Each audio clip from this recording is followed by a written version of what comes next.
اهلا بكم اخواتي، عاملين ايه؟ النهارده هنحكي لو حصلت حرب وانت قاعد ما معكش سلاح تعمل ايه. مش هطول عليكم، بس اولا قبل ما نخش على الفيديو صلوا على النبي. لو ما عملتش اللايك والاشتراك اعمل، ويلا بينا نخش على القصة.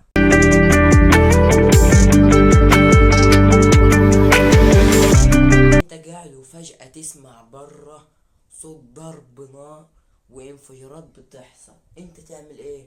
وعارف ان من اللحظة دي حياتك هتتغير بعدها 180 درجة. عمرك انت عزيزي المشاهد ما فكرت كده ان لو حصل حرب مثلا وانت معكش سلاح؟ ما بقولكش روح اشتري سلاح، هرب سلاح، اعمل حاجة من دي. انا بفهمك، وده مجرد حاجة خيالية، لا دي حاجة ممكن تكون في الواقع. ممكن الحاجة دي تحصل لأي حد. كمان ألبرت اينشتاين قال ايه؟ في وسط كل الصعاب دي ممكن يكون في الفرصة. يعني انت في وسط الحرب وكل ده كله في فرصة، بس انت فكر.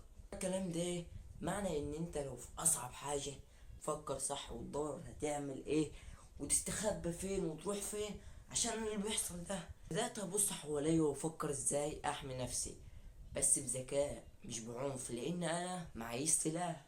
قلت لك القصة دي لو الحرب حصلت وانت مش معاك سلاح يا باشا، انت الوقت بقى لازم تتصرف بفهم وتبقى فاهم انت بتعمل ايه في كل حاجة انت بتخطط له. اول حاجة لازم تعملها انك تفكر بهدوء. العالم ستيفن كوفي قال الشخص الفعال يتمكن من الدايرة اللي يعرف يقف فيه. يعني ايه الكلام ده؟ يعني انا بدل ما انا واقف وخلاص، تعرف يعني بدل ما انت واقف وخلاص عشان المشاهد حصلت الحرب وانت واقف وخلاص، ليه؟ فكر الحاجة اللي انت تعملها صح واعملها.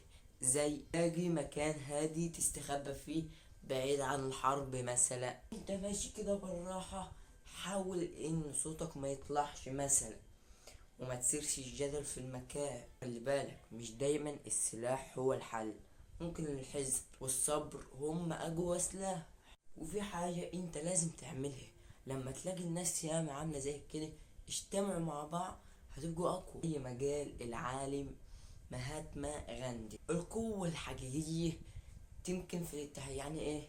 يعني انت القوة اللي هي بجد بقى ان انتوا تبقوا متحدين مع بعض، ده مع رجالك تتعاونوا مع بعض، تعرفوا مع بعض معلومات وتوصلوا بعض. الحرب مش مجرد تهديد جسدي، كمان تحدي نفسي. دكتور فيكتور فرانكل اللي عاش في ظروف صعبة جدا قال لو انت مش مستطيع التحكم في الظروف، انت مش متحكم في الظروف اللي حواليك، تستطيع التحكم في رد فعلك حواليهم.